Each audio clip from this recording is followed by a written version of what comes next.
जिन किसानों को साल भर आतंकवादी कहा जा रहा था, उन्हें कब दिए के प्रकाश जैसा सत्य समझाने की कोशिश हुई? कब? जनवरी के बाद से सरकार ने किसानों से बात नहीं की है। तपस्या किसानों ने की, लेकिन प्रधानमंत्री कह रहे हैं उनकी तपस्या में कोई कमी रह गई। 700 किसानों ने जान दी, लेकिन तपस्या प्रधानमंत्री कर रहे थे। आज भी उन्होंने किसानों के आंदोलन को कुछ किसानों का आंदोलन कहा, यानी कानून वापस हुआ, किसान आंदोलन के प्रति नजरिया नहीं। सरकार अब भी इन किसानों को अमीर किसान और कुछ किसान के रूप में देखे जा रही है।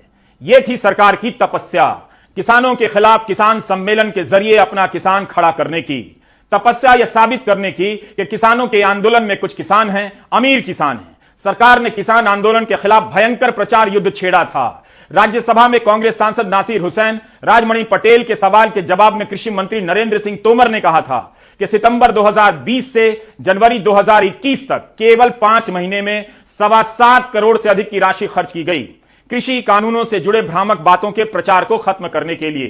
करीब 68 लाख रुपए की लागत से फिल्में बनाई गई किसानों को समझाने के लिए।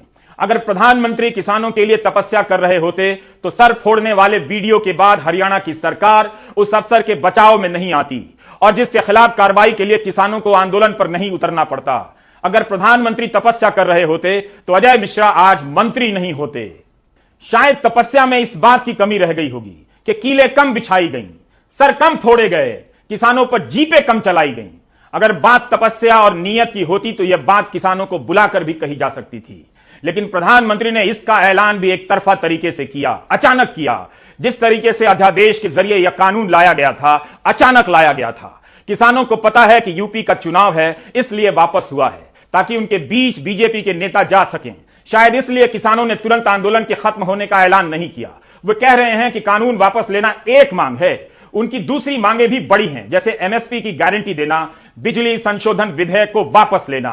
कानून लाने और वापस लाने के बीच प्रधानमंत्री कितना बदले हैं या उनकी मजबूरियां कितनी बदली हैं, यह देखना आपका भी काम है। यह जानने की बात तो है कि केवल कानून वापस हुआ है या इस आंदोलन को लेकर नजरिया भी, जिस नजरिए में आंदोलन के प्रति घृणा थी, क्या वो भी वापस हुई है? किसानों ने इस आंदोलन में कई पड़ाव हासिल किए। हिंदू मुस्लिम में बांटने का प्रयास हुआ तो मुजफ्फरनगर दंगों को लेकर माफी मांगी। मुजफ्फरनगर की महापंचायत में राकेश टिकैत ने अल्लाहू अकबर, जय श्री राम और वाहे गुरु के नारे को जिंदा कर दिया।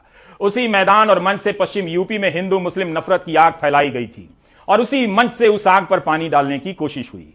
दंगों को लेकर किसानों का प्रायश्चित करना छोटी घटना नहीं है। मुमकिन है फिर से नफरत की आंधी पश्चिम में चलने लगे, लेकिन किसानों को याद तो रहेगा कि जब भी लाठियां पड़ेंगी तो यही एकता उनकी जान बचाएगी। सरकार के अनुसार यह आंदोलन कुछ किसानों का हो सकता है, मगर इस आंदोलन में जो सवाल उठे उनका संबंध कुछ से नहीं, बहुतों से था। किसानों ने हर अपमान को सहा और आंदोलन की ताकत को स्थापित किया, उस सिविल सोसाइटी को खड़ा कर दिया जिसे राष्ट्रीय सुरक्षा सलाहकार युद्ध का नया और चौथा मोर्चा बता रहे हैं। जिस आधार पर डोभाल ने यह बात कही, उस आधार पर किसान आंदोलन और नागरिकता कानून विरोधी आंदोलन को भी निशाना बनाया गया। हम नहीं जानते कि किसानों का आंदोलन आखिरी आंदोलन है या और आंदोलनों की शुरुआत।